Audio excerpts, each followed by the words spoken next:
Hello friends, today we discuss the second step of the sequence of steps, which is the grip. Now there are two very essential points that a shooter must bear in mind while taking the correct grip. The correct grip is the one which ensures a stable platform to the shooter when the sights come into the aiming area. The sights should be aligned and they should be steady. Your grip should be able to provide you a stable platform for a good, steady sight alignment. The second essential is that when the sights come into the aiming area, you should be able to execute the trigger smoothly, continuously, in a straight line backwards, without any interruption. So these are the two essential points. And there is of course a third point, logical. You should be able to repeat this grip, which provides you a stable platform, which gives you a correct steady sight alignment in the aiming area, and second, helps you to give you a good smooth trigger operation from shot to shot to shot. For the sake of simplicity, I will divide the grip into three main parts. First is the V, which is formed by the thumb. One side of the V is formed by the thumb.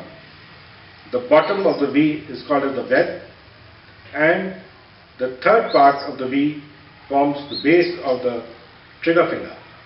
This is the trigger finger. The pistol is in contact with this section, which is called as the V. I will show you. I take the grip. This is the section which is in contact with the pistol grip. The V web sits here.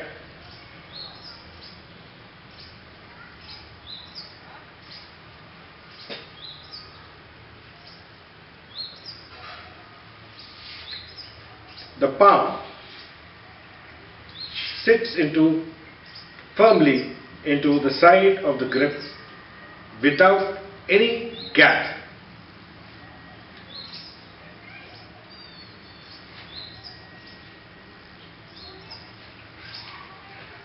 You should be able to feel the entire wooden surface of the grip on the entire surface of the palm when you take the second part of the grip. The first part is the V, the second part is the palm fitting onto the right side of the grip of the wooden section, and the third part is the placement of these three fingers.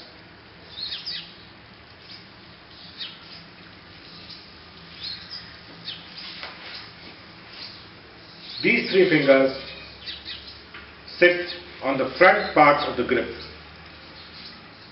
such that only the middle digits, this is the middle digit, these are in contact with the front portion of the grip.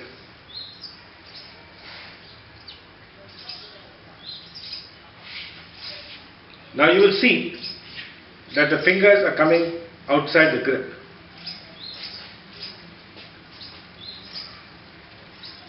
The tips of the finger are projecting outside the grip. They should not curl inward and press onto the grip on the left hand side. They should remain out, preferably not in contact with the grip at all.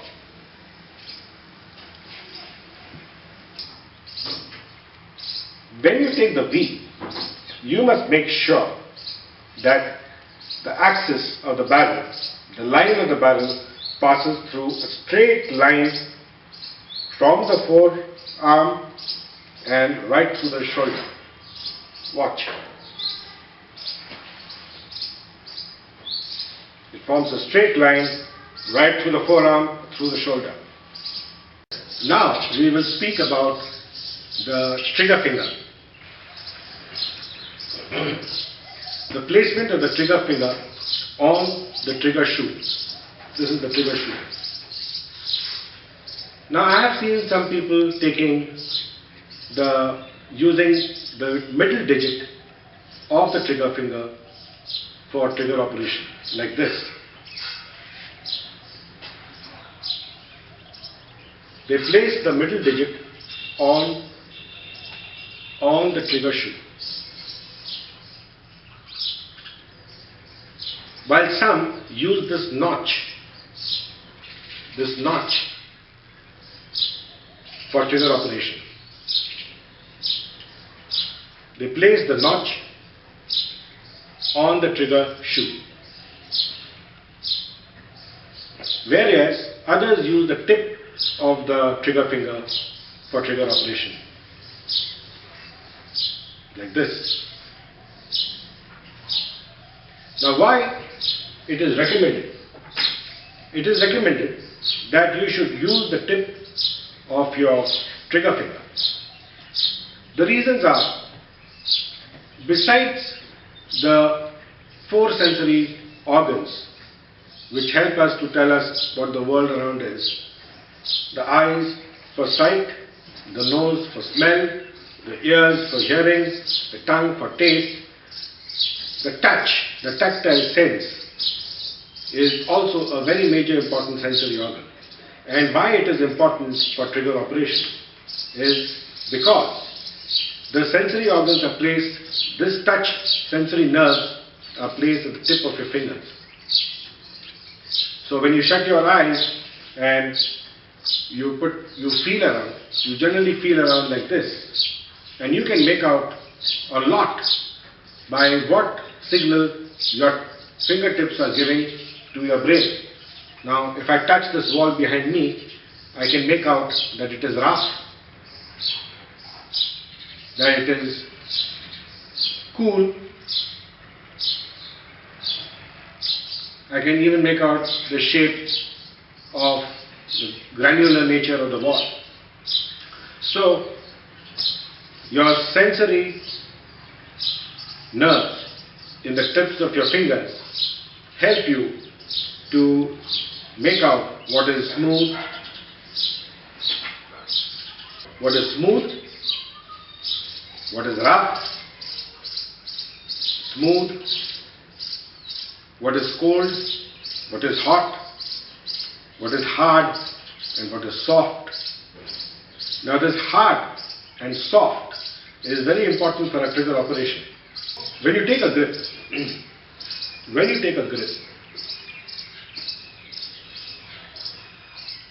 the pressure exerted on the grip by your three fingers and your thumb and your palm, if it is too tight or too hard, if the pressure is too high, then the trigger finger pressure,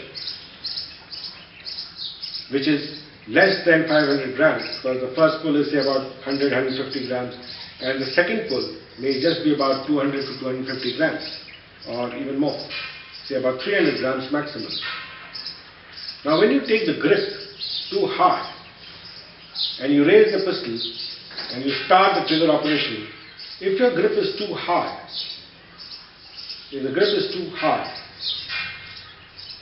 this trigger finger pressure gets dissolved in the rest of the grip.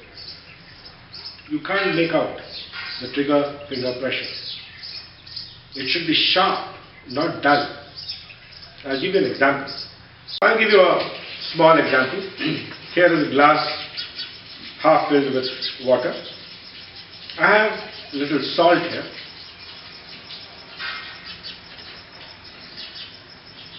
Now I put this salt in this water and I stir it for 3 to 4 seconds. And what I see is that it's almost dissolved. The entire salt is dissolved.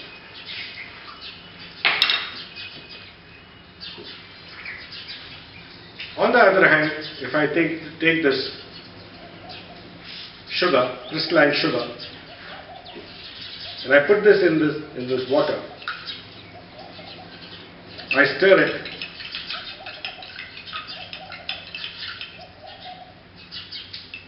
You can still see that the sugar, crystal sugar, retains its sharp edges and shape. You can see that the sugar, the crystal sugar, still retains its sharpness and shape. So, if the grip is like this glass of water, this water denotes the grip exerted on the pistol by your fingers and palm and thumb. And this is the pressure, this crystal resembles the pressure of the trigger. And as we have seen before, when I put salt and stir it around, it dissolves quickly. That's what happens when you take a very hard pressure of the grip. You cannot feel the trigger pressure, and like salt being put in the water, it gets dissolved. But if the grip pressure is not so hard, you should be able to feel the trigger sharp. And even if you put it in the water and stir it around, you can still feel the trigger pressure.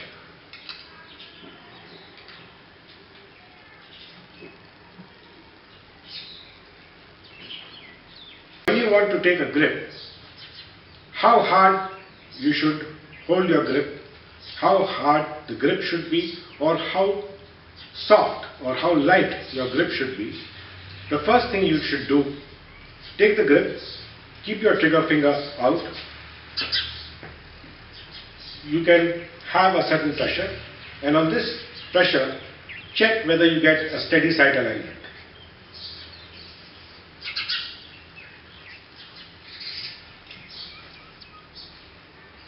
If I hold it too tight, it's going to vibrate.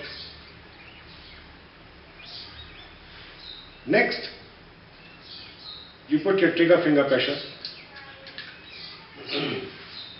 Take the grip with the same pressure of the fingers and thumb and palm. Now you place your trigger finger. Take the first pull, go to the second pull. Can you feel the trigger? Can you feel the tip of your trigger finger continuously? If you can't, then just fractionally hold your grip a little loose. Now take the trigger finger pressure.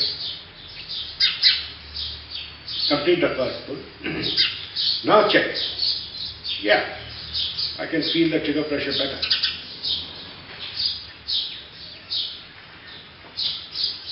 Loosen your grip further.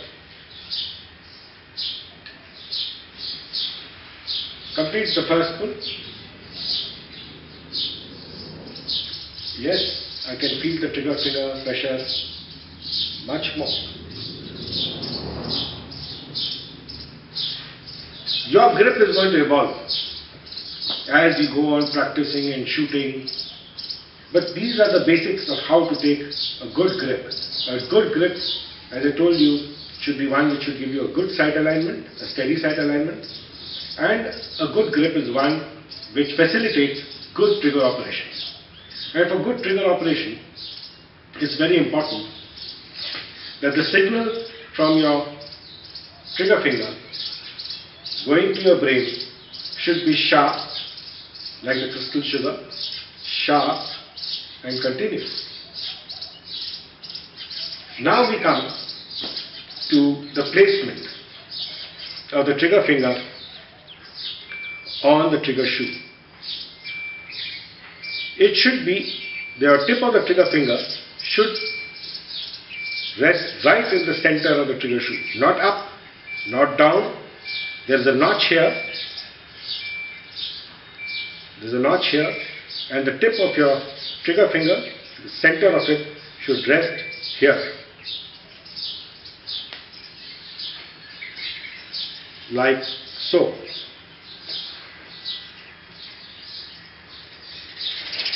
Like so. Finally, we go to the palm rest. This is called as the palm rest. It's got a couple of screws which can adjust the height. Essentially, when you adjust your palm rest and you take a grip, all three fingers should slide in without compressing into each other.